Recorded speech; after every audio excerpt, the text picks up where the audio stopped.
जय माता दी। नमस्कार दोस्तों, स्वागत है आप सभी का हमारे YouTube चैनल लक्ष्मी शर्मा की कहानियां पर। ओम कृष्णाय नमः। प्यारे भक्तगणों, आज आप सभी सुनेंगे द्वादशी व्रत की महात्म्य कथा। और इस महात्म्य कथा को स्वयं भगवान श्री कृष्ण ने युधिष्ठिर को सुनाया है। तो आइए भक्तगणों श्रवण करें कृष्ण द्वारा द्वादशी व्रत का महात्म्य की कथा। युधिष्ठिर ने कहा, हे भगवान, सब प्रकार के उपवासों में जो सबसे श्रेष्ठ महान फल देने वाला है और कल्याण का सर्वोत्तम साधन है, उसका वर्णन करने की कृपा कीजिए। श्री भगवान बोले, महाराज युधिष्ठिर, तुम मेरे भक्त हो।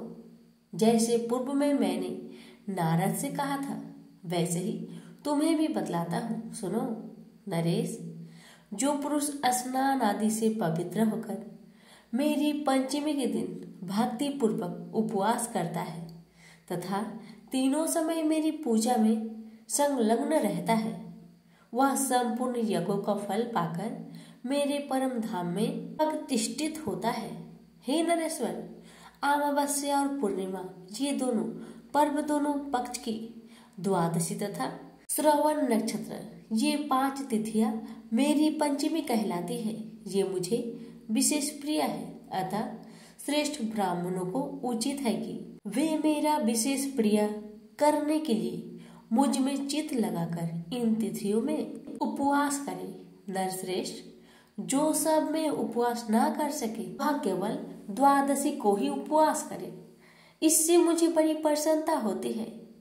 जो मार्गशीर्ष की द्वादशी को दिन रात उपवास करके केशव नाम से मेरी पूजा करता है, उसे अश्वमेघ यज्ञ का फल मिलता है।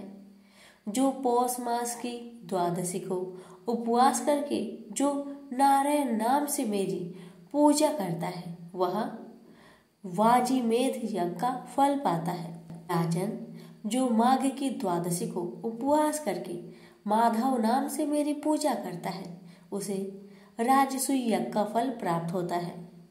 नरेश्वर, फाल्गुन के महीने में द्वादशी को उपवास करके जो गोविंद के नाम से मेरा पूजा अर्चन करता है, उसे अतिरात्र याग का फल मिलता है। चैत्र महीने की द्वादशी तिथि को व्रत धारण करके जो विष्णु नाम से मेरी पूजा करता है, वह पुंडरीक यज्ञ के फल का भागी होता है। पांडु नंदन, वैशाख के द्वादशी को उपवास करके मधुसूदन नाम से मेरी पूजा करने वाले को अग्निष्टोम यज्ञ का फल मिलता है। राजन, जो मनुष्य ज्येष्ठ मास की द्वादशी तिथि को उपवास करके त्रिविक्रम नाम से मेरी पूजा करता है, वह गोमेध के फल का भागी होता है। भारत श्रेष्ठ, आषाढ़ मास की द्वादशी को व्रत रहकर वामन नाम से मेरी पूजा करने वाले पुरुष को नरमेध यज्ञ का फल प्राप्त होता है। राजन, श्रावण महीने में द्वादशी तिथि को उपवास करके जो श्रीधर नाम से मेरा पूजन करता है, वह 5 यज्ञों का फल पाता है। नरेश्वर, भाद्रपद महीने की द्वादशी तिथि को उपवास करने से ऋषिकेश नाम से मेरा अर्चन करने वाले को स्वत्रामणि यज्ञ का फल मिलता है। महाराज, आश्विन की द्वादशी को उपवास करके जो पद्मनाभ नाम से मेरा अर्चन करता है, उसे 1000 गोदान का फल प्राप्त होता है। राजन, कार्तिक महीने में द्वादशी तिथि को व्रत रहकर जो दामोदर नाम से मेरी पूजा करता है, उसको संपूर्ण यज्ञों का फल मिलता है। नरपते, जो द्वादशी को केवल उपवास ही करता है, उसे पूर्वोक्त फल का आधा भाग ही प्राप्त होता है।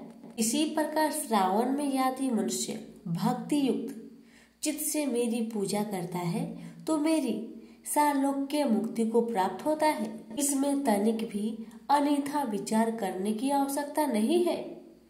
उपयुक्त रूप से प्रतिमास आलस्य छोड़कर मेरी पूजा करते करते जब 1 साल पूरा हो जाए, तब पुनः दूसरे साल भी मासिक पूजन आरंभ कर दे। इस प्रकार जो मेरा भक्त मेरी आराधना में तत्पर होता है, 12 वर्ष तक बिना किसी विघ्न बाधा के मेरी पूजा करता है, वह मेरे स्वरूप को प्राप्त हो जाता है।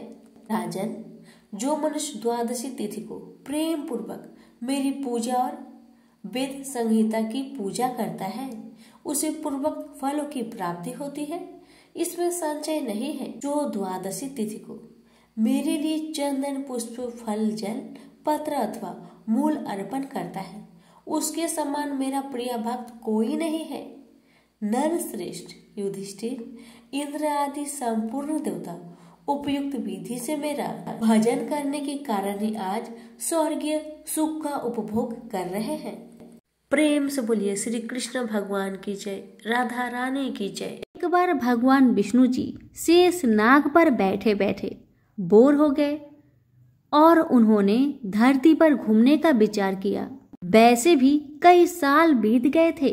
धरती पर आए और वह अपनी यात्रा की तैयारी में लग गए।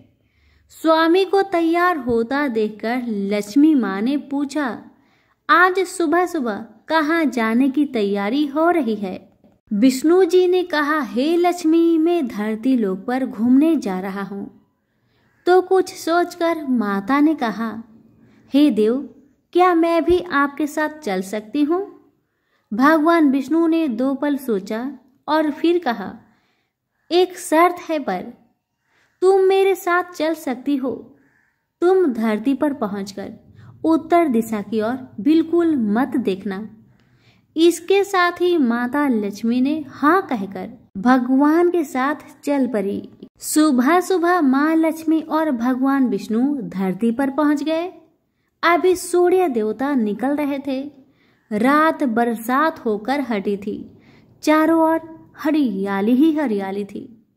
उस समय चारों ओर बहुत शांति थी और धरती बहुत ही सुंदर दिख रही थी। और माँ लक्ष्मी मंत्र मुक्त होकर धरती को देख रही थी और भूल गई कि पति को क्या वचन देकर आई है। और चारों ओर देखती हुई कब उत्तर दिशा की ओर देखने लगी, पता ही नहीं चला। उत्तर दिशा में माँ लक्ष्मी को एक बहुत ही सुंदर बगीचा नजर आया और उस तरफ से भीनी भीनी खुशबू आ रही थी और बहुत ही सुंदर सुंदर फूल खिले थे। यह एक फूलों का खेत था और माँ लक्ष्मी बिना सोचे उस खेत में गई और एक सुंदर सा फूल तोड़ लाई। लेकिन यह क्या, जब माँ लक्ष्मी भगवान विष्णु के पास वापिस आई तो भगवान विष्णु की आंखों में आंसू थे और भगवान विष्णु ने माँ लक्ष्मी को कहा कि कभी भी किसी से बिना पूछे उसका कुछ भी नहीं लेना चाहिए और साथ ही अपना वचन भी याद दिलाया। माँ लक्ष्मी को अपनी भूल का पता चला तो उन्होंने भगवान से इस भूल की माफी मांगी। तो भगवान विष्णु ने कहा कि जो तुमने भूल की है उसकी सजा तो तुम्हें जरूर मिलेगी। जिस माली के खेत से तुम बिना पूछे फूल तोड़ा है वह एक प्रकार की चोरी है। इसलिए अब 3 साल तक माली के घर नौकर बनकर रहो। उसके बाद मैं तुम्हें बैकुंठ वापस बुलाऊंगा। माँ लक्ष्मी ने चुपचाप सर झुकाकर हाँ कह दी और फिर माँ लक्ष्मी एक गरीब औरत का रूप धारण करके उस खेत के मालिक के घर गई। घर क्या, एक झोपड़ा था और मालिक का नाम माधव था। माधव की बीबी 2 बेटे और 3 बेटियां थी। सभी उस छोटे से खेत में काम करके किसी तरह से गुजारा करते थे। माँ लक्ष्मी जब एक साधारण और गरीब औरत बनकर जब माधव के झोपड़े पर गई तो माधव ने पूछा, बहन तुम कौन हो और इस समय तुम्हें क्या चाहिए? तब माँ लक्ष्मी ने कहा, मैं एक गरीब औरत हूँ। मेरी देखभाल करने वाला कोई नहीं। मैंने कई दिनों से खाना भी नहीं खाया। मुझे कोई भी काम दे दो, साथ में मैं तुम्हारे घर का काम भी कर दिया करूँगी। बस मुझे अपने घर में एक कोने में आसरा दे दो। माधव बहुत ही अच्छे दिल का मालिक था। उसे दया आ गई, लेकिन उसने कहा, बहन मैं तो बहुत गरीब हूँ। मेरी कमाई से मेरे घर का खर्च मुश्किल से चलता है, लेकिन अगर मेरी 3 की जगह 4 बेटियां होती तो तभी मुझे गुजारा करना ही था। अगर तुम मेरी बेटी बनकर जैसा रूखा सूखा हम खाते हैं उसमें खुश रह सकती हो तो बेटी बनकर अंदर आ जाओ। माधव ने माँ लक्ष्मी को अपने झोपड़े में शरण दे दी और माँ लक्ष्मी 3 साल तक उस माधव के घर पर नौकर बनकर रही। जिस दिन माँ लक्ष्मी माधव के घर आई थी उससे दूसरे दिन ही माधव को इतनी आमदनी हुई, फूलों की कमाई से ही शाम को एक गाय खरीद ली। धीरे धीरे माधव ने काफी जमीन खरीद ली और सब ने अच्छे अच्छे कपड़े भी बनवा लिए और फिर एक बड़ा पक्का का घर भी बना लिया। बेटियों और बीबी ने गहने भी बनवा लिए और अब मकान भी बहुत बड़ा बनवा लिया था। माधव हमेशा सोचता था कि मुझे ये सब इस महिला के आने के बाद ही मिल रहा है। इस बेटी के रूप में मेरी किस्मत आ गई है। माँ लक्ष्मी को आते हुए 2 से 5 साल बीत गए थे, लेकिन माँ लक्ष्मी अब भी घर में और खेतों में काम करती थी। एक दिन माधव जब अपने खेतों से काम खत्म करके घर आया तो उसने अपने घर के सामने द्वार पर एक देवी स्वरूप गहनों से लदी एक औरत को देखा। ध्यान से देखकर पहचान गया, अरे यह तो मेरी मुंह बोली चौथी बेटी यानी वही औरत है, और पहचान गया कि यह तो माँ लक्ष्मी है। अब तक माधव का पूरा परिवार बाहर आ गया था और सब हैरान होकर माँ लक्ष्मी को देख रहे थे। माधव बोला, माँ हमें माफ कर, हमने तेरे से अनजाने में ही घर और खेत में काम करवाया है। माँ यह कैसा अपराध हो गया, हे माँ हम सबको माफ कर दे। अब माँ लक्ष्मी मुस्कुराई और बोली, माधव तुम बहुत ही अच्छे और दयालु व्यक्ति हो। तुमने मुझे अपनी बेटी की तरह रखा। इसके बदले में मैं तुम्हें वरदान देना चाहती हूँ कि तुम्हारे पास कभी भी खुशियाँ की और धन की कमी नहीं रहेगी। तुम्हें सारे सुख मिलेंगे जिसके तुम हकदार हो। और फिर माँ अपने स्वामी के दोबारा भेजे रथ में बैठकर बैकुंठ चली गई। तो प्रेम से बोलिए लक्ष्मी नारायण की जय हो। स्वर्णी मुनि की पुत्री तुलसी अपूर्व सुंदर थी। उसकी इच्छा थी कि उनका विवाह भगवान नारायण के साथ हो। इसके लिए उन्होंने नारायण पर्वत की घाटी में स्थित बद्रीवन में घोर तपस्या की। दीर्घ काल तक तपस्या के उपरांत ब्रह्मा जी ने प्रसन्न होकर दर्शन दिए और वर मांगने को कहा। तब तुलसी जी ने कहा, हे सृष्टि के कर्ता ब्रह्मदेव, आप तो अंतर्यामी हैं, आपसे क्या छुपा है। सबकी मन की बात आप जानते हैं, फिर भी मैं अपनी इच्छा आपको बताती हूँ। मैं चाहती हूँ कि भगवान श्री हरि मुझे पति रूप में मिले। तुलसी की बातें सुन ब्रह्मदेव ने कहा, तुम्हारा अभीष्ट तुम्हें अवश्य मिलेगा। आपने पूर्व जन्म में किसी अपराध के कारण तुम्हें श्राप मिला है। इसी प्रकार भगवान श्री नारायण के एक पार्षद को भी दानव कुल में जन्म लेने का श्राप मिला है। दानव कुल में जन्म लेने के बाद भी उसमें नारायण का अंश विद्यमान रहेगा।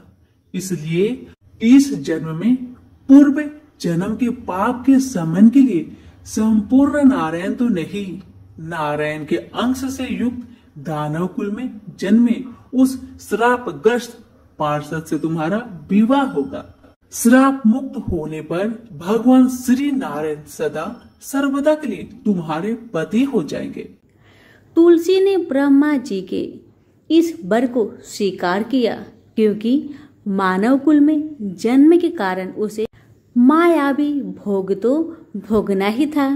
तुलसी बद्री वन में रहने लगी। नारायण का वह पार्षद दानव कुल में शंखचूड़ के नाम से पैदा हुआ था। कुछ दिनों के बाद वह भ्रमण करता हुआ बद्री वन में आया, जहाँ तुलसी रहा करती थी। वहां तुलसी को देखते ही उस पर मुग्ध हो गया। तुलसी के सामने उसने अपने साथ विवाह करने का प्रस्ताव रखा। इतने में ही वहां ब्रह्मा जी भी आ गए और उन्होंने तुलसी से कहा, तुलसी, शंखचूड़ को देखो, कैसा देवोपम इसका स्वरूप है। दानव कुल में जन्म लेने के बाद भी लगता है जैसे इसके शरीर में नारायण का वास हो। तुम प्रस्ताव को स्वीकार कर लो। तुलसी को भी लगा कि उसकी तपस्या पूर्ण हुई है, उसे इच्छित फल मिला है। शंखचूड़ के साथ उसका गंधर्व विवाह हो गया और वह शंखचूड़ के साथ उसके महल में पत्नी बनकर आ गई। शंखचूड़ ने अपनी परम सुंदरी सती सावधि पत्नी तुलसी के साथ बहुत दिनों तक राज्य किया।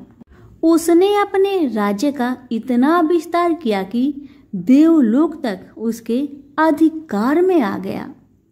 स्वर्ग का सुख भोगने वाले देवताओं की दशा भिखारियों की जैसी हो गई। शंखचूड़ किसी को भी कष्ट नहीं देता था, पर अधिकार और राज्य छीन जाने से सारे देवता मिलकर ब्रह्मा, विष्णु और शिव की सभा में गए तथा अपनी विपत्ति सुनाई। ब्रह्मा जी ने कहा, तुलसी परम साध्वी है, उसका विवाह शंखचूड़ से मैंने ही करवाया था। शंखचूड़ को तब तक नहीं हराया या मारा जा सकता है जब तक तुलसी को न छला जाए। विष्णु जी ने कहा, शंखचूड़ पूर्व जन्म में मेरा पार्षद था। श्राप के कारण उसे दैत्य कुल में जन्म लेना पड़ा। इस जन्म में भी मेरा अंश उसमें व्याप्त है। साथ ही तुलसी के पतिव्रत धर्म से वह अजय है। फिर देवताओं की सम्मति से भगवान शिव ने शंखचूड़ के पास संदेश भेजा कि या तो वह देवताओं का राज्य लौटा दे या फिर उनसे युद्ध करे। शंखचूड़ भगवान शंकर के पास पहुंचा। उसने कहा, देवादिदेव, आपके लिए देवताओं का पक्ष लेना उचित नहीं है। राज्य बढ़ाना हर राजा का कर्तव्य है। मैं किसी को दुखी नहीं कर रहा हूँ। देवताओं से कहिए वे मेरी प्रजा होकर रहे। मैंने आपका भी कोई उपकार नहीं किया है और हमारा आपका युद्ध शोभा नहीं देता। अगर आप हार गए तो बड़ी लज्जा की बात होगी। मैं हार गया तो आपकी प्रीति बहुत अधिक नहीं बढ़ेगी। शंखचूड़ की बातें सुन भगवान शंकर हंसने लगे। भगवान तो सब रहस्य समझते थे। तुलसी और शंखचूड़ के पूर्व जन्म की श्राप की अवधि लगभग पूरी हो चुकी थी। भगवान बोले, इसमें कृति और लज्जा की बात नहीं। तुम देवों के राज्य लौटाकर उन्हें उनके पद पर प्रतिष्ठित होने दो। युद्ध से बचने का यही एक उपाय है। शंखचूड़ ने कहा, मैंने युद्ध के बल से देवलोक जीता है। कोई उसे युद्ध के द्वारा ही वापस ले सकता है। यह मेरा अंतिम उत्तर है। मैं जा रहा हूँ। ऐसा कहकर शंखचूड़ चला गया। उसने अपनी पत्नी तुलसी को सारी बात बताई और कहा, कर्म भोग सब काल सूत्र में बंधा है। जीवन में हर्ष, शोक, भय, सुख, दुख, मंगल, अमंगल काल के अधीन है। हम तो केवल निमित्त है। संभव है भगवान शिव दोनों का पक्ष लेकर मुझसे युद्ध करे। तुम चिंता मत करना, तुम्हारी सती तेज मेरी रक्षा करेगी। दूसरे दिन भगवान शंकर ने नेतृत्व में देवताओं ने युद्ध छेड़ दिया। शंखचूड़ ने भीषण बाणों की वर्षा कर उनका वेग रोका। उसके प्रहार से देवता डगमगाने लगे। उसने दानवी शक्ति का प्रयोग कर मायावी युद्ध आरंभ किया। युद्ध स्थल पर दानव शंखचूड़ किसी को दिखाई नहीं देता था, पर उसका अस्त्र शस्त्र देवताओं पर प्रहार कर देवताओं को घायल कर रहा था। अब देवतागण अपना अस्त्र शस्त्र चलाए तो किस पर चलाए और कैसे चलाए, क्योंकि कोई शत्रु सामने था ही नहीं। कई दिनों तक इस तरह भयंकर युद्ध चला। शंखचूड़ पराजित नहीं हुआ। तब भगवान शिव ने विष्णु जी से कहा, विष्णु कुछ उपाय करिए, अन्यथा मेरा तो सारा यश मिट्टी में मिल जाएगा। तब श्री हरि विष्णु ने सोचे, बल से तो शंखचूड़ को हराया नहीं जा सकता, इसलिए छल का सहारा लेना होगा। उन्होंने तुरंत अपना स्वरूप शंखचूड़ जैसा बनाया और वस्त्र शस्त्र से सज्जित हो तुलसी के पास आए और बोले, प्रिय, मैं युद्ध में जीत गया। सारे देवता भगवान शंकर समेत हार गए। आओ, इस खुशी में आओ, मैं तुम्हें अंक से लगा लूं। पति को प्रत्यक्ष खरा देख तथा विजय का समाचार सुन वह दौड़कर मायावी शंखचूड़ के गले से लिपट गई। इस प्रकार पति पत्नी दोनों ने आलिंगन को खूब खुशी मनाई। पर पुरुष के साथ इस प्रकार का व्यवहार से उसका सती तेज नष्ट हो गया। उसका सती तेज जो शंखचूड़ की कवच के रूप में रक्षा कर रहा था, वह कवच नष्ट हो गया। शंखचूड़ शक्तिहीन हो गया। यह जानते ही भगवान शंकर ने अपने त्रिशूल से प्रहार किए। त्रिशूल के लगते ही शंखचूड़ जलकर भस्म हो गया। शंखचूड़ के मरने को जानकर विष्णु अपने असली स्वरूप में आ गए। सामने अपने पति शंखचूड़ के स्थान पर भगवान विष्णु को खड़ा देख तुलसी बहुत विस्मित हुई। उसको पता लग गया कि स्वयं नारायण ने उसके साथ छल किया है। क्रोध में आकर उसने श्राप दिया, एक सती स्त्री का अस्तित्व भंग करने के अपराध में तुम हृदयहीन पत्थर हो जाओ। विष्णु ने तुलसी के श्राप को सिरोधार्य कर कहा, देवी, तुम्हारा तथा शंखचूड़ के कल्याण के लिए मुझे ऐसा करना पड़ा। तुम दोनों को श्राप मुक्त करना था। तुम भी अब शरीर त्याग कर तुलसी बिरुवा के रूप में जन्म लोगी और मेरी पूजा तुलसी दल से होगी। मैं सालग्राम पत्थर बनूंगा। मेरे शीश पर तुम आदर से विराजमान होगी। तुम्हारे पति की हड्डियों के चूर्ण से शंख की उत्पत्ति होगी। उस शंख ध्वनि से देवताओं तथा मेरी पूजा आराधना होगी। जहाँ शंख ध्वनि होगी वहाँ मंगलमय में मैं विराजमान रहूंगा। तुमने पूर्व जन्म में बद्री वन में मुझे पाने के लिए बड़ी तपस्या की थी। अब अगले जन्म में मैं नारायण पर अस्तर के रूप में बद्रीनाथ वन में स्थापित हो जाऊंगा और मेरी पूजा अर्चना फल फूल से न होकर तुम्हारी तुलसी दल से होगी। मेरे शीश पर विराजमान होकर तुम मुझसे भी पूजा पद प्राप्त करोगी। प्रेम से बोले, तुलसी माता की जय हो, शालिग्राम जी की जय हो, विष्णु भगवान की जय हो। किसी भी पूजा व्रत या कथा के दौरान गणेश जी की कथा सुनना आवश्यक होता है। विघ्नहर्ता गणेश अपने भक्तों की कठिनाई को दूर करते हैं और उन्हें मनोवांछित फल प्रदान करते हैं। विघ्नहर्ता गणेश जी को बुद्धि, विवेक और धन का स्वामी कहा जाता है। हिंदू मान्यताओं के अनुसार गणेश जी की पूजा करने से सुख शांति बनी रहती है और जीवन के सभी दुख दर्द दूर होने के साथ शुभता का वास होता है। भगवान गणेश अपने भक्तों की जिंदगी में आई हुई विपदा को हमेशा के लिए दूर करते हैं और लंबे समय से रुके हुए शुभ कार्य को संपन्न करते हैं। किसी भी पूजा में सबसे पहले गणेश जी की आरती की जाती है और बिना गणेश जी की कथा कहे कोई भी पूजा अधूरी मानी जाती है। आज हम आपके लिए गणेश जी की कथा लेकर आए हैं जो हर एक पूजा में सुना जाता है। पौराणिक कथाओं के अनुसार एक गांव में एक विधवा अपनी बहू के साथ रहती थी। उसकी बहू मंद बुद्धि वाली थी जो अपनी भूख बर्दाश्त नहीं कर पाती थी और हमेशा खाने के लिए उतारू रहती थी। वह सबसे पहले उठकर खाना खाती थी, फिर घर के बाकी काम किया करती थी।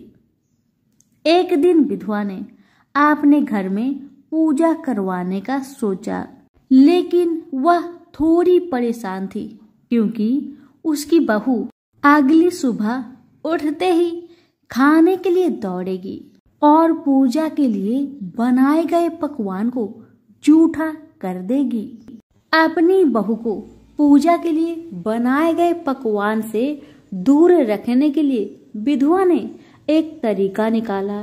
पूजा वाले दिन उसने एक मटका लिया और उसके नीचे एक छेद कर दिया और अपनी बहू से बोली कि आज तो पूजा है, इसलिए खाना खाने से पहले पानी भर के ले आओ।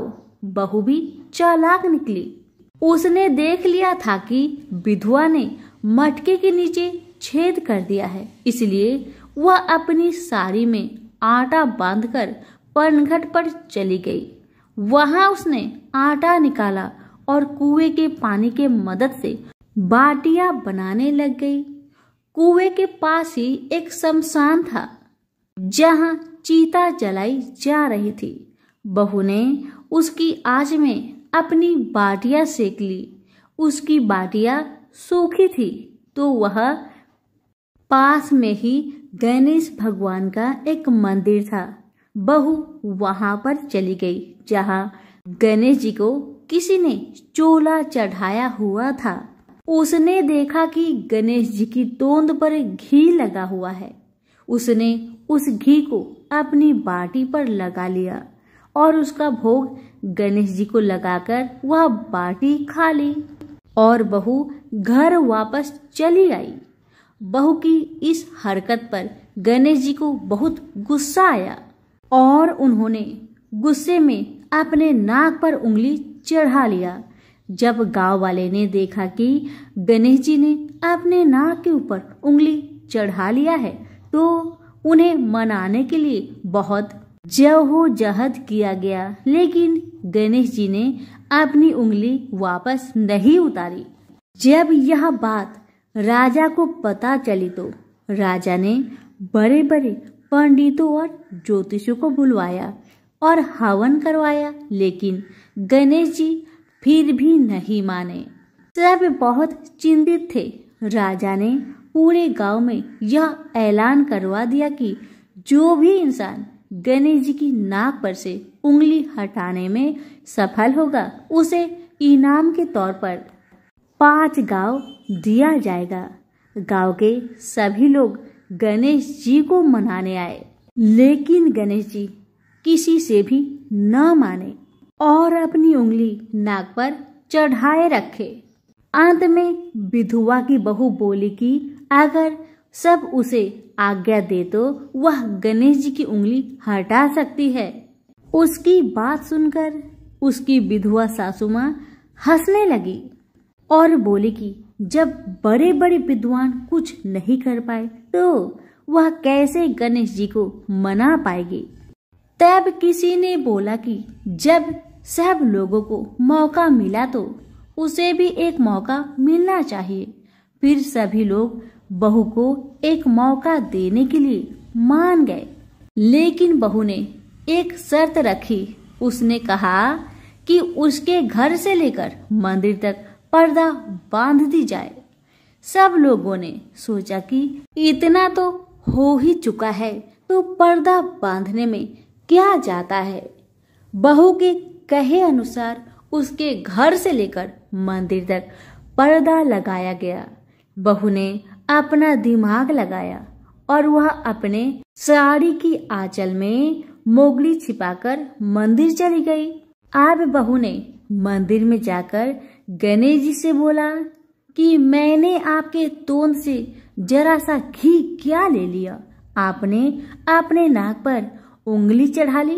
अब आप नाक पर से उंगली हटाइए या दूं एक मोगरी की, अभी आपके टुकड़े टुकड़े हो जाएंगे। बहू की यह चेतावनी सुनकर गणेश जी थोड़ा डर गए और उन्होंने सोचा कि यह तो पूरी पागल है, कहीं सच में यह मुझे मोगरी न मार दे। अब तो गणेश जी ने बिना सोचे समझे अपनी नाक पर से उंगली हटा ली, जिसे देखकर गांव वाले बहुत खुश हो गए और बहू का जय जयकार करने लगे। राजा के ऐलान के मुताबिक बहू को 5 गांव इनाम में दिए गए। यह कथा सुनकर लोग गणेश भगवान से यह मांगते हैं कि वह भी उस बहू की तरह सबकी बात मान जाए और उनकी सभी मनोकामनाएं पूरी करे। तो प्रेम से बोलिए गणेश महाराज की जय हो।